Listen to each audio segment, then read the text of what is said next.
بستی کے برباد ہونے کی پہلی وجہ، جب نمازیں ضائع کی جائے گی تو بستی برباد ہوگی۔ دوسری وجہ، خواجہ عثمان ہروانی فرماتے ہیں رضی اللہ تبارک و تعالیٰ عنہ، ارشاد فرماتے ہیں جب مرد مرد سے بدفعلی کرنے لگے گا تو بستی اس وقت تو برباد ہو۔ یہ جو گندی فلمیں بہت زیادہ عام کی جا رہی ہے، اس کو دیکھنے کی وجہ سے بہت سارے چھوٹی عمر کے بچے ان ساری بلاؤں اور وباؤں کے اندر گرفتار ہو رہے ہیں، بلکہ لوگوں کو معاذ اللہ زنا سے زیادہ آسان یہ کام لگتا ہے۔ حالانکہ اللہ کے رسول صلی اللہ علیہ وآلہ وسلم نے زنا کے بارے میں تو بہت عذاب بیان فرمایا، لیکن اس کے بارے میں بھی بہت عذاب بیان فرمایا، بہت بڑے بڑے عذاب کی وعید سنائی، بلکہ یہاں تک فرمایا گیا کہ جانور بھی کسی نر جانور سے جفتی نہیں کرتا، یعنی مرد جانور سمجھانے کے لیے، نر مطلب مرد جانور سے تعلقات قائم نہیں کرتا، جنسی تعلقات قائم نہیں کرتا۔ وہ مرد جانور وہ مادہ سے ہی اپنی خواہش پوری کرے گا۔ جانوروں میں صرف ایک جانور ہے جس کو خنزیر اور سور کہتے ہیں، سور یہ کام کرتا ہے، جانوروں میں بھی سور یہ کام کرتا ہے۔ اسی لیے بزرگوں نے اور صوفیاء نے لکھا کہ یہ بدفعلی، مردوں کے ساتھ بدفعلی کرنے والا مرد جب اپنی قبر میں جائے گا تو وہ سور کی شکل اختیار کر جائے، اور یہ بلا بڑھتی جا رہی۔ کچھ لوگ یہ بھی کہتے ہیں کہ علماء یہ عنوانات کیوں بولتے ہیں مائک پر، کیا ان کو بولتے ہوئے شرم نہیں آتی اس طرح کی بات؟ میں کہتا ہوں کہ جس قوم کو یہ گندے جرائم کرتے ہوئے شرم نہ آتی ہو تو اس وقت تو علماء پر فرض ہو جاتا ہے کہ ایسی بے شرم قوم کو شرم دلانے کے لیے اس گناہ کے عذاب کو کھول کھول کر بیان کیا جائے۔ اس لیے کہ جب قوم اتنی بے شرم ہو جائے کہ وہ اتنے گندے کام کرنے لگے تو پھر ان کو عذاب سے نہ ڈرائیں گے تو پھر کیا کریں؟ آپ غور تو کریں، اس بلا کے اندر 16-15 سال کے جوان سے لے کر کے 80 سال تک کا بڈھا بھی گرفتار نظر آ رہا ہے، الا ماشاءاللہ، اللہ جس کو بچا لے۔ یہ سب گندگی، فلموں کی گندگی کی نحوست ہے۔ کیا عرب کیا عجم معلومات لیں، یہ گناہ تیزی سے بڑھتا جا رہا ہے۔ اور خواجہ عثمان ہروانی نے اپنے دور میں تقریباً آج سے 900 سال پہلے حدیث پاک کے حوالے سے فرمایا کہ تباہ ہوں گے، ممالک تباہ ہوں گے، ممالک برباد ہوں گے۔ اور یہ بات بھی آپ سن لیں، اللہ کرے کہ جو اس برائی میں مبتلا ہے خدا ان کانوں تک یہ آواز پہنچا دے۔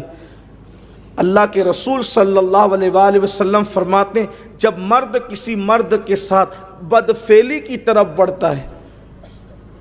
تو اللہ کا عرش کانپ جاتا ہے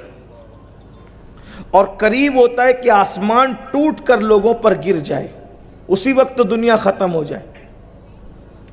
یعنی جب کوئی صرف ایک بندہ بھی کسی مرد کے ساتھ بدکاری کی طرف بڑھتا ہے تو آسمان ٹوٹ کر زمین کی طرف آنا چاہتا ہے،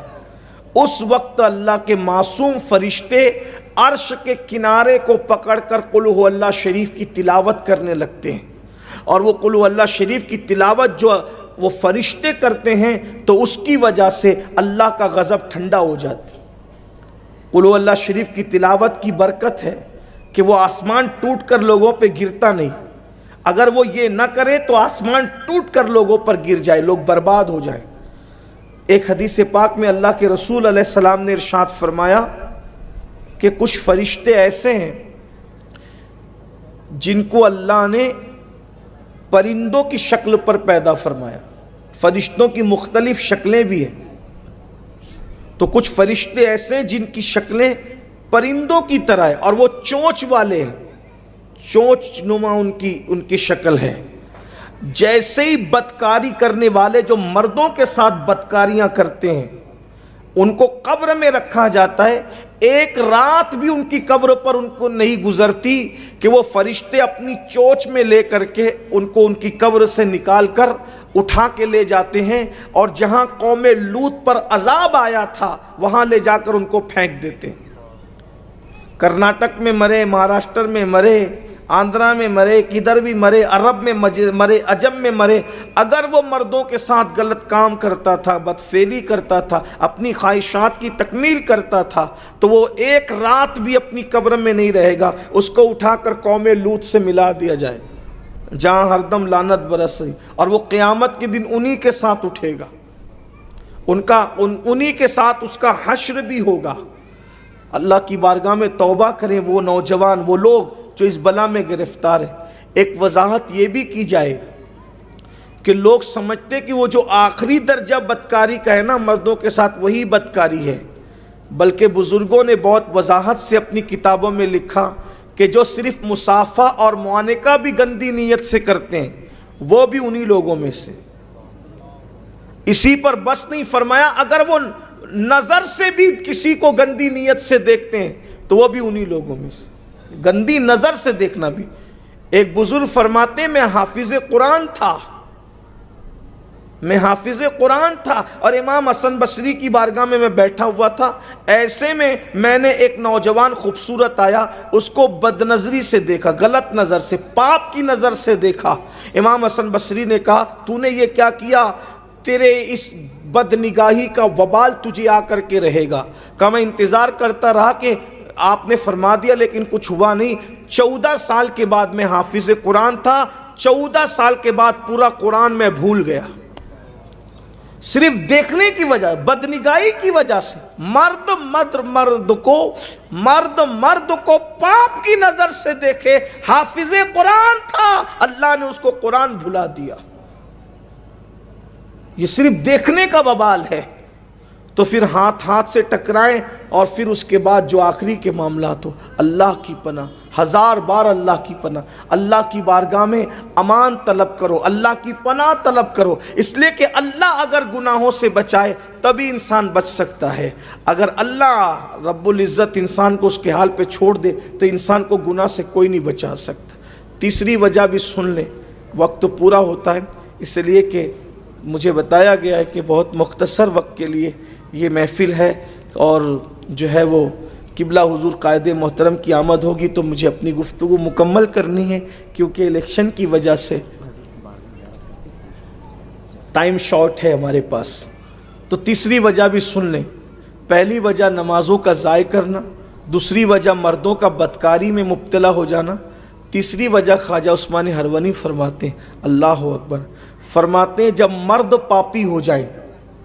جب مرد پاپی اور مجرم ہو جائیں تو عورتوں کا تقوی بستیوں کو برباد ہونے سے بچا لیتا ہے، لیکن تیسری وجہ یہ ہے کہ عورتیں بھی بدی میں مبتلا ہو جائیں گی، عورتیں بھی دین سے دور ہو جائیں گی۔ جب عورتیں دین سے دور ہو جائے، عورتیں پردہ نہ کرے، عورتیں تقوی میں نہ رہے، عورتیں پرہیزگاری میں نہ رہے، تو سمجھ لو کہ بہت جلد تمہاری بستی پر عذاب آنے والا ہے، اور تمہاری بستی بہت جلد برباد ہونے والی ہے۔ آپ دیکھیں آج نوجوان بچیاں پردہ کرنے میں آر محسوس کرتی ہے، بلکہ پردہ کرنے والوں کو بیکورڈ کہا جاتا ہے، پردہ کرنے والی بچیوں کو تانا دیا جاتا ہے، پرانے خیال کا تانا دیا جاتا ہے۔ یاد رکھنا، ایک بچی اگر اپنی عزت اور آبرو کو محفوظ رکھ سکتی ہے تو وہ پردے کی وجہ سے ہی محفوظ رکھ سکتی ہے۔ ایک بچی اگر عزت اور وقار کے ساتھ اس وقت روئے زمین پہ جی سکتی ہے تو اللہ کے دین پر عمل کرنے کی بنیاد پر ہی جی سکتی ہے۔ بچیاں یہ سمجھتی ہے ہم بالوں کو کھول کر میک اپ کر کے شادیوں میں جائیں گے، بازاروں میں جائیں گے، کھلے سر جائیں گے تو لوگ ہمیں دیکھیں گے تو ہمیں رشتے آئیں گے۔ ہمیشہ یاد رکھنا،